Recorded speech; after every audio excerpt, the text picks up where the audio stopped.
So, hi Dan. Let me just quickly introduce Dan as being my improv professor for TAPS 103. And you have a lot of experience with storytelling workshops, improv, status exchanges. And I thought that your work with status exchange could be very interesting to talk about my topic, which is the rhetoric of humble bragging. Great. So first of all, could you explain to me, what does it mean when somebody's bragging in terms of status? What are they really doing? Well, what I think is happening with bragging is an attempt to raise your own status. So status in this context is your relative position in a hierarchy, and it seems like social animals try to sort themselves as being either dominant or submissive, and it can stack in different ways. And there may be more, there's benefits to being higher status and there's benefits to being lower status. And so when someone is bragging, it's probably an attempt to get your status higher in some sense. So within the social hierarchy, the reason that bragging, people say, well, but no, bragging, I think that lowers someone's status, is because a naked attempt to raise your own status is looked down upon. Different cultures to different degrees. There is a sense that in American culture, you are supposed to toot your own horn. You are supposed to have confidence and to be able to sell yourself. This is something that comes up much more in America than it does in, say, Sweden or Norway, for example. Right. So would you say that maybe like this so-called naked attempt to raise your own status is what a lot of people maybe on social media are calling humble brag, where people are kind of trying inadvertently to brag? Like, right. There's actually a Twitter feed. I'll give you an example of a tweet that somebody wrote. He said, that awkward moment when you go on bodybuilding.com and you realize that the photo on the left side is you. Yes.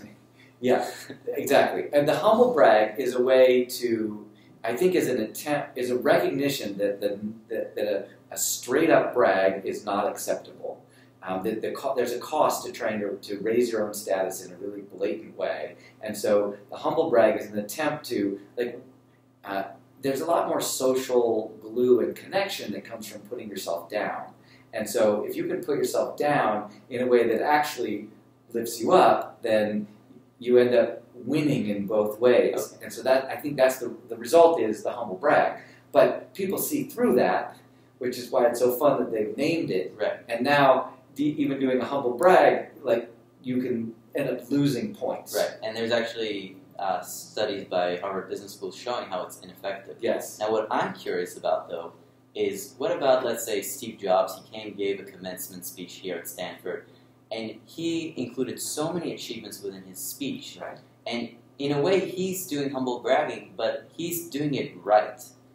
Yeah. What I'm looking to find is what are some techniques that students can use to be able to be open with each other and share their own achievements without having to worry that they're going to be seen as arrogant or without making it obvious that they're humble bragging. Interesting. This is a great question, and if we had the solution, I think there's a book in here for this, because I think it's a pretty hot topic, and it's something that people would want to know. Here, my gut instinct about it is,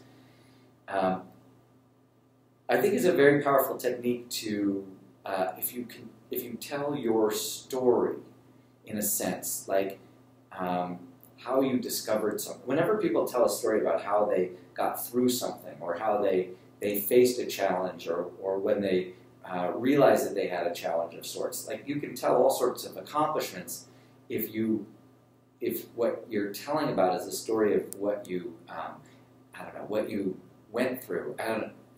This isn't quite, even as I say it, it's not quite sounding right. So it's almost like, if you say,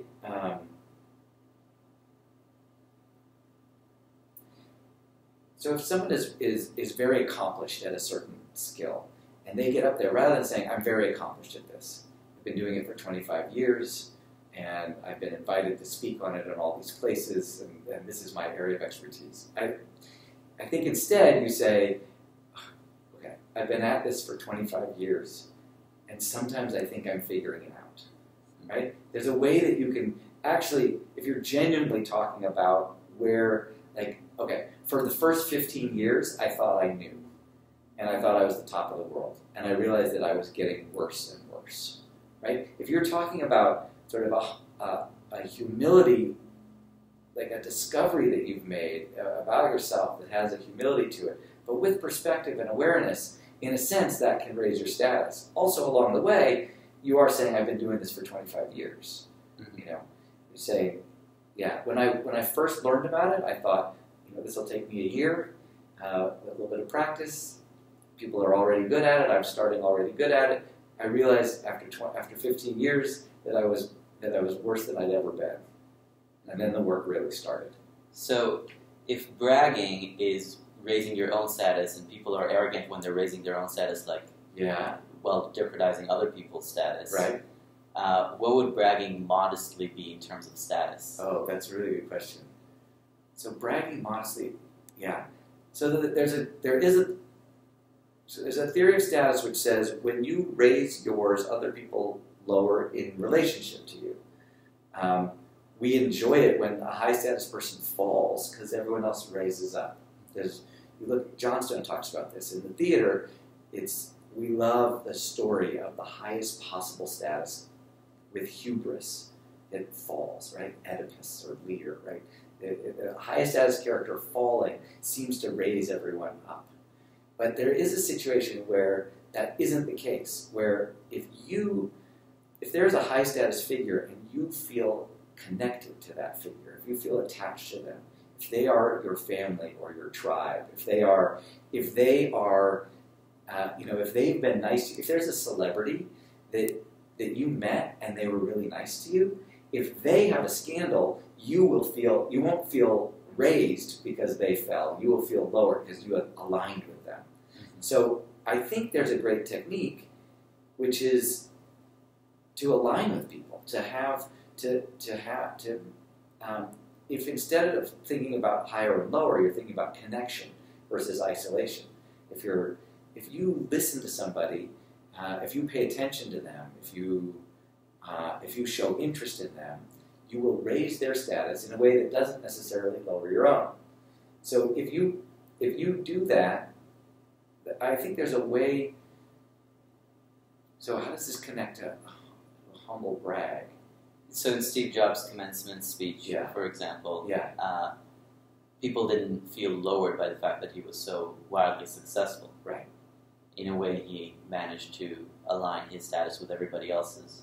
Well, it's not that he's aligning his status with everyone else's, but in some ways he's connecting with them. He's sort of saying, I haven't seen the speech in a while, but he's sort of saying, when I was in college, I discovered this, calligraphy. I think that was in this talk, right? That was one of the examples. And so he's sort of saying, when I'm in the shoes that you were in, right? When I was exactly where you are, and we feel connected to him in that sense.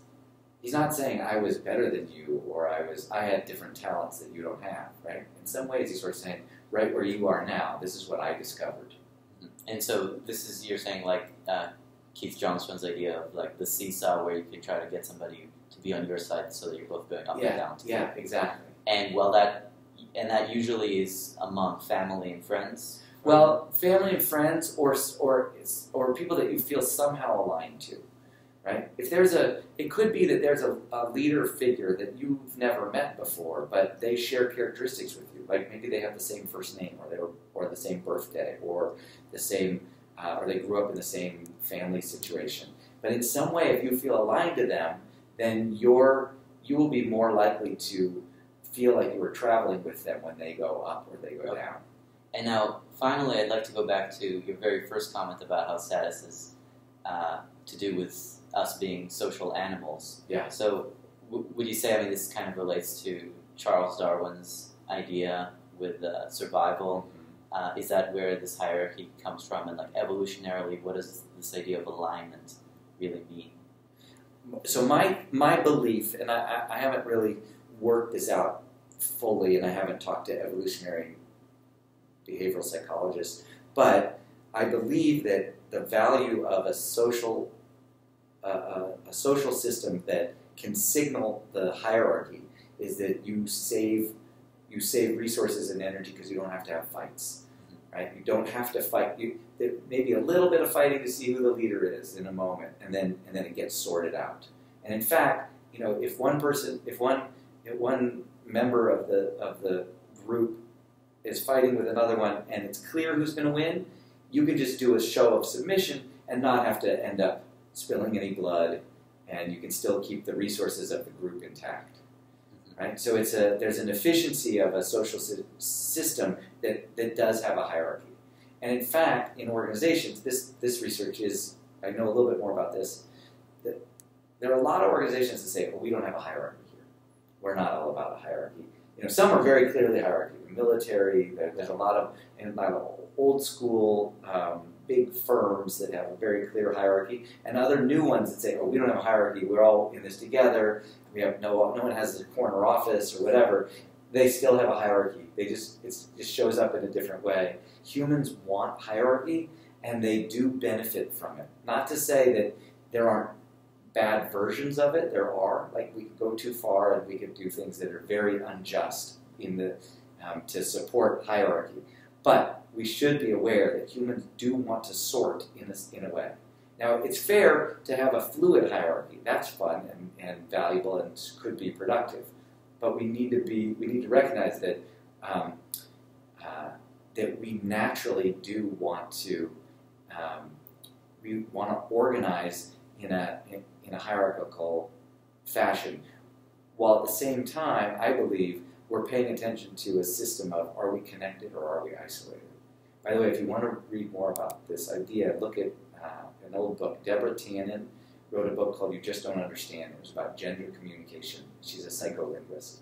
And she says that it's a masculine way of looking at the world in a hierarchy, and it's a feminine way of looking at the world in terms of connection and isolation. And that in actuality, it's both. And everyone has masculine and feminine tendencies, and so we're all seeing both sets, but they overlap. And so what do the best leaders at any sort of organization have to be able to do in terms of status exchanges to lead well? What I truly believe is the leader does have to have high status. If the leader is always fumbling and giving and apologizing and laughing at themselves, they won't inspire confidence. So they do have to be able to carry themselves with high status, but they have to be generous and willing to raise other people's status. They can't look like they are protecting their status just for the sake of protecting their status. You see leaders, really great, generous leaders, get credit for showing vulnerability. They go, oh wow, he's willing to lower his status in front of us.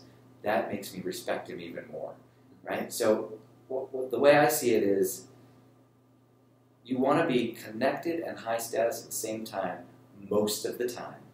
On occasion, you have to be willing to go to the high status unconnected behavior. Like if you have to have a boundary conversation with someone, if you have to say, this is not acceptable, we won't have this in our firm, right? You have to be, or in our group, you cannot do that anymore. You have to protect the group by being able to hold the line with someone. With staff, at the RA level, we say, sometimes you have to shut down the party because you're actually protecting the dorm. And you might have to kick someone out who doesn't belong there and is causing trouble. You don't do that in a low status way. You don't do that in a high status connected way. If someone comes in and is drunk and tearing down your directions, you don't say, hey, would it be possible for you to have, I don't want to, could you leave? You say, it's time for you to go now. But there are times, but you move into that, you do that high status isolated only on occasion, and then you move back into high status connected. And then the other thing that you have to do is you have to move from high status connected to low status connected sometimes. If somebody is hurting, you don't say, tell me what's going on. You say, you soften it, and you drop your status a little bit. You say, tell me what's going on. And you lower your status to make them more comfortable, so to facilitate more connection. Right, and so that's actually the same words too. Exactly. The difference there is just entirely in your voice inflection and your body language. Exactly. Right. Great. All right. Thank you so much. Yeah, you bet.